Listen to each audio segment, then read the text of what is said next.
welcome to Read the Damn Book, where all the classics you wish you'd read are serialized, chapter by chapter, by me, Jen Smith, a professional audiobook narrator. Thanks for joining me for Season 2, and we're reading The Picture of Dorian Gray by Oscar Wilde. Let's get to it.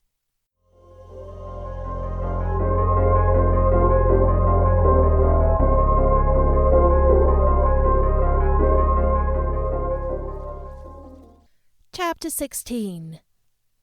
A cold rain began to fall, and the blurred street lamps looked ghastly in the dripping mist. The public houses were just closing, and dim men and women were clustering in broken groups round their doors. From some of the bars came the sound of horrible laughter. In others, drunkards brawled and screamed. Lying back in the hansom with his hat pulled over his forehead, Dorian Gray watched with listless eyes the sordid shame of the great city, and now and then he repeated to himself the words that Lord Henry had said to him on the first day they had met. To cure the soul by means of the senses, and the senses by means of the soul. Yes, that was the secret. He had often tried it, and would try it again now. There were opium dens where one could buy oblivion, dens of horror where the memory of old sins could be destroyed by the madness of sins that were new. The moon hung low in the sky like a yellow skull. From time to time a huge misshapen cloud stretched a long arm across and hid it. The gas lamps grew fewer, and the streets more narrow and gloomy. Once the man lost his way and had to drive back 1/2 mile. A steam rose from the horse as it splashed up the puddles. The side windows of the hansom were clogged with a grey flannel mist. To cure the soul by means of the senses, and the senses by means of the soul. How the words rang in his ears! His soul certainly was sick to death. Was it true that the senses could cure it? Innocent blood had been spilled. What could atone for that? For that there was no atonement. But though forgiveness was impossible, forgetfulness was possible still, and he was determined to forget, to stamp the thing out, to crush it as one would crush the adder that had stung one. Indeed, what right had Basil to have spoken to him as he had done? Who had made him a judge over others? He had said things that were dreadful, horrible, not to be endured. On and on plodded the hansom, going slower, it seemed to him, at each step. He thrust up the trap and called to the man to drive faster. The hideous hunger for opium began to gnaw at him. His throat burned and his delicate hands twitched nervously together. He struck at the horse madly with his stick. The driver laughed and whipped up. He laughed in answer, and the man was silent. The way seemed interminable, and the streets like the black web of some sprawling spider. The monotony became unbearable, and as the mist thickened, he felt afraid. Then they passed by lonely brickfields. The fog was lighter here, and he could see the strange, bottle-shaped kilns with their orange, fan-like tongues of fire. A dog barked as they went by, and far away in the darkness some wandering seagulls screamed. The horse stumbled in a rut, then swerved aside and broke into a gallop. After some time they left the clay road and rattled again over rough paven streets. Most of the windows were dark, but now and then fantastic shadows were silhouetted against some lamp-lit blind. He watched them curiously. They moved like monstrous marionettes and made gestures like live things. He hated them. A dull rage was in his heart. As they turned a corner, a woman yelled something at them from an open door, and 2 men ran after the hansom for about 100 yards. The driver beat at them with his whip. It is said that passion makes one think in a circle. Certainly with hideous iteration, the bitten lips of Dorian Gray shaped and reshaped those subtle words that dealt with soul and sense, till he had found in them the full expression, as it were, of his mood, and justified, by intellectual approval, passions that without such justification would still have dominated his temper. From cell to cell of his brain crept the one thought, and the wild desire to live, most terrible of all man's appetites, quickened into force each trembling nerve and fibre.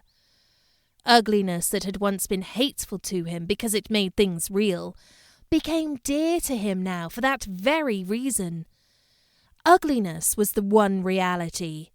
The coarse brawl, the loathsome den, the crude violence of disordered life, the very vileness of thief and outcast were more vivid in their intense actuality of impression than all the gracious shapes of art, the dreamy shadows of song.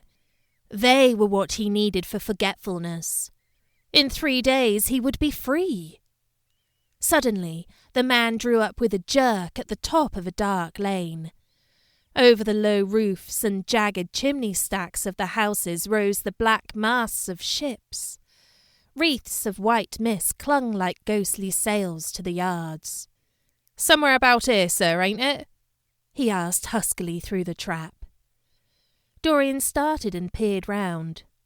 "This will do," he answered, and having got out hastily and given the driver the extra fare he had promised him, he walked quickly in the direction of the quay. Here and there a lantern gleamed at the stern of some huge merchantman. The light shook and splintered in the puddles. A red glare came from an outward-bound steamer that was coaling. The slimy pavement looked like a wet mackintosh. He hurried on towards the left, glancing back now and then to see if he was being followed. In about 7 or 8 minutes he reached a small, shabby house that was wedged in between 2 gaunt factories. In one of the top windows stood a lamp. He stopped and gave a peculiar knock. After a little time he heard steps in the passage and the chain being unhooked. The door opened quietly, and he went in without saying a word to the squat, misshapen figure that flattened itself into the shadow as he passed. At the end of the hall hung a tattered green curtain that swayed and shook in the gusty wind which had followed him in from the street. He dragged it aside and entered a long, low room, which looked as if it had once been a third-rate dancing saloon. Shrill, flaring gas jets, dulled and distorted in the fly-blown mirrors that faced them, were ranged round the walls. Greasy reflectors of ribbed tin backed them, making quivering discs of light. The floor was covered with ochre-coloured sawdust, trampled here and there into mud, and stained with dark rings of spilled liquor. Some Malays were crouching by a little charcoal stove, playing with bone counters and showing their white teeth as they chattered. In one corner, with his head buried in his arms, a sailor sprawled over a table, and by the tawdrily painted bar that ran across one complete side stood 2 haggard women, mocking an old man who was brushing the sleeves of his coat with an expression of disgust. "He thinks he's got red ants on him," laughed one of them as Dorian passed by. The man looked at her in terror and began to whimper. At the end of the room there was a little staircase leading to a darkened chamber. As Dorian hurried up its 3 rickety steps, the heavy odour of opium met him. He heaved a deep breath, and his nostrils quivered with pleasure. When he entered, a young man with smooth yellow hair, who was bending over a lamp lighting a long thin pipe, looked up at him and nodded in a hesitating manner. "You here, Adrian?" muttered Dorian. "Where else should I be?" he answered listlessly. "None of the chaps will speak to me now." "I thought you had left England."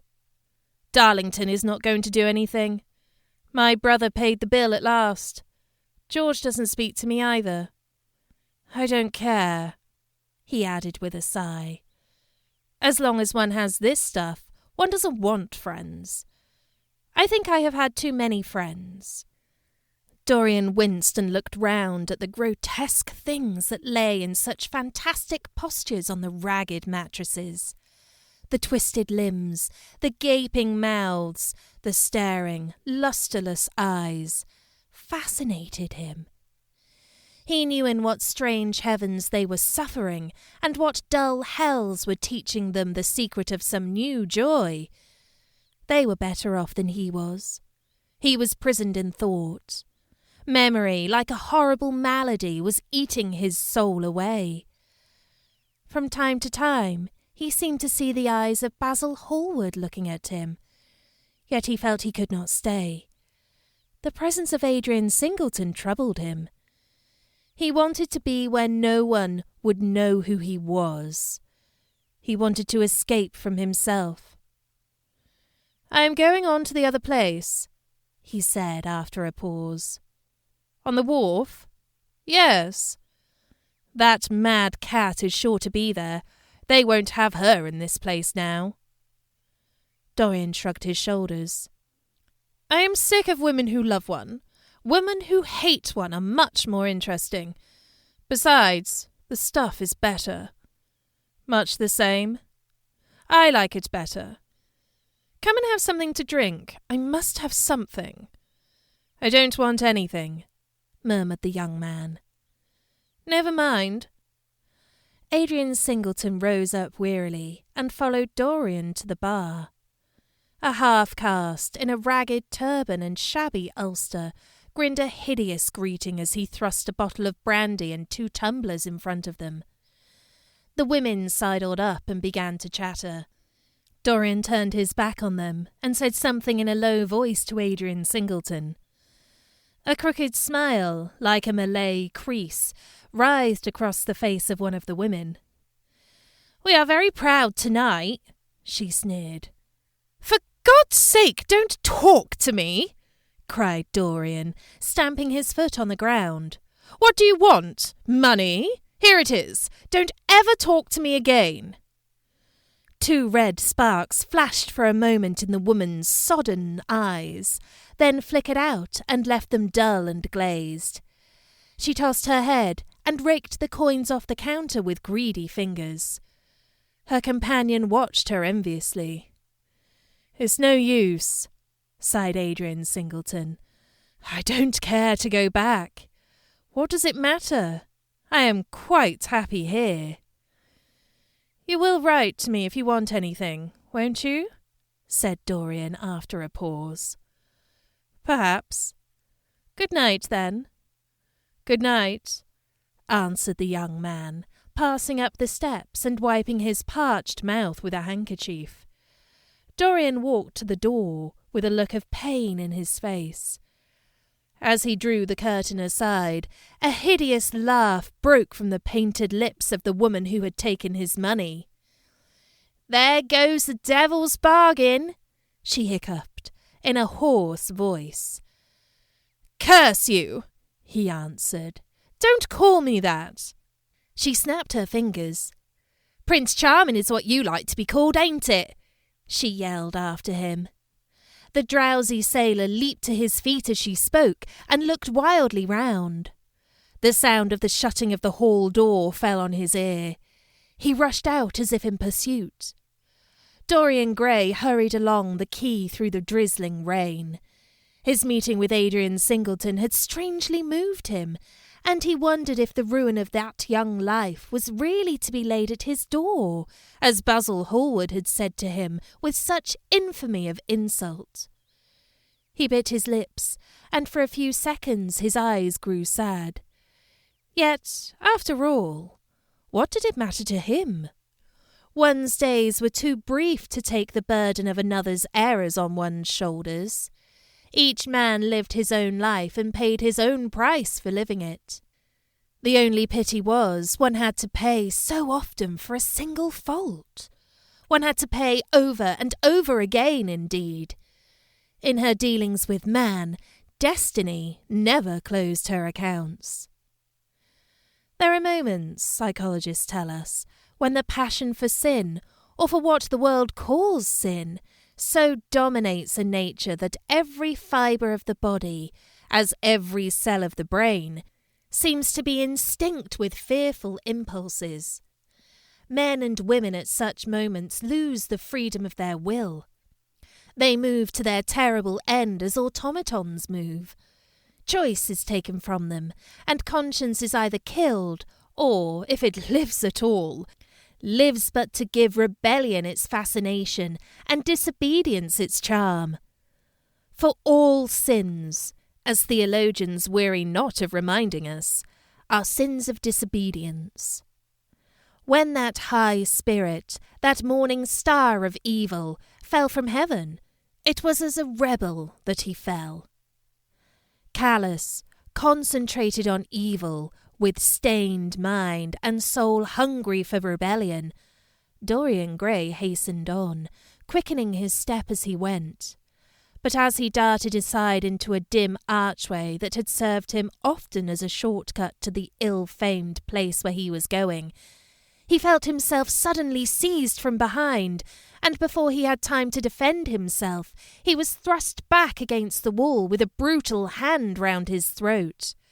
He struggled madly for life, and by a terrible effort wrenched the tightening fingers away. In a second he heard the click of a revolver, and saw the gleam of a polished barrel pointing straight at his head, and the dusky form of a short, thick-set man facing him. "What do you want?" he gasped. "Keep quiet," said the man. "If you stir, I shoot you." "You are mad! What have I done to you?" "You wrecked the life of Sibyl Vane," was the answer. "And Sibyl Vane was my sister. She killed herself, I know it. Her death is at your door. I swore I would kill you in return. For years I have sought you. I had no clue, no trace. The two people who could have described you were dead. I knew nothing of you but the pet name she used to call you. I heard it tonight by chance. Make your peace with God, for tonight you are going to die." Dorian Gray grew sick with fear. "I never knew her," he stammered. "I never heard of her. You are mad." "You had better confess your sin, for as sure as I am James Vane, you are going to die." There was a horrible moment. Dorian did not know what to say or do. "Down on your knees," growled the man. "I give you 1 minute to make your peace. No more. I go on board tonight for India, and I must do my job first. 1 minute. That's all." Dorian's arms fell to his side. Paralysed with terror, he did not know what to do. Suddenly, a wild hope flashed across his brain. "Stop!" he cried.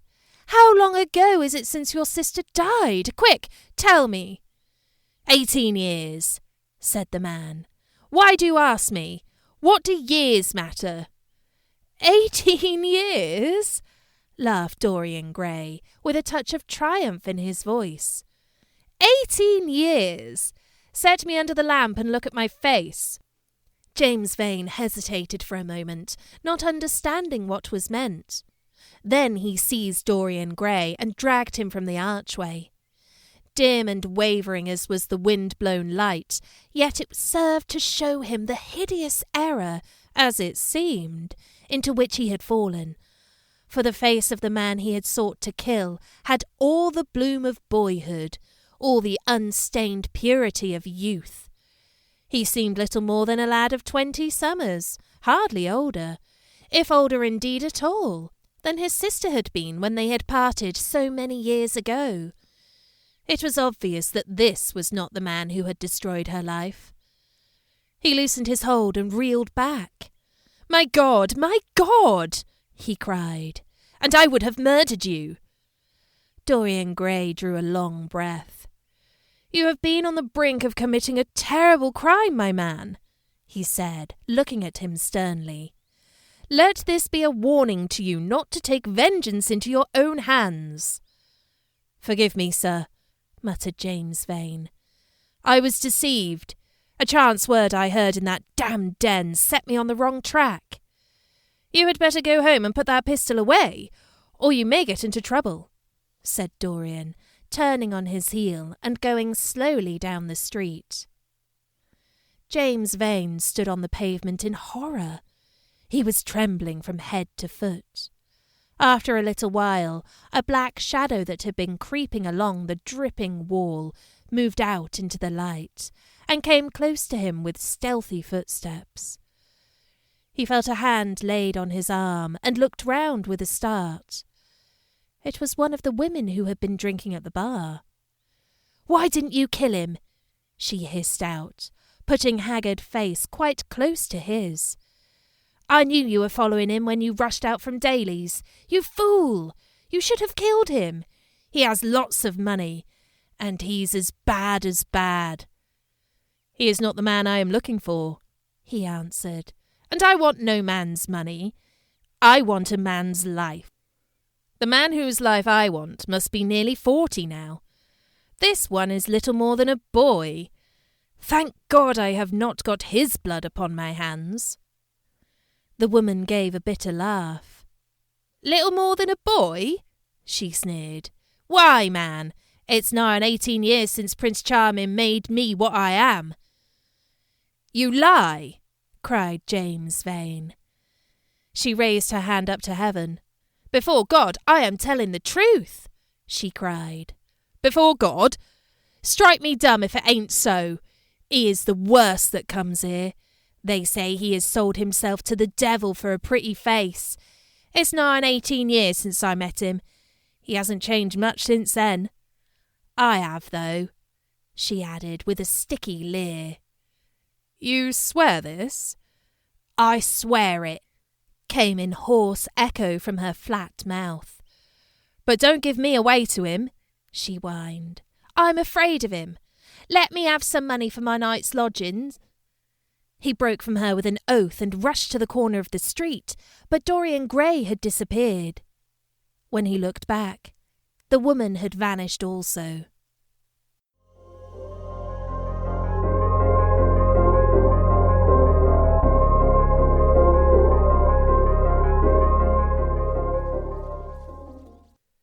Thanks for listening to this episode of Read the Damn Book. Find me on socials at podcast_RDB.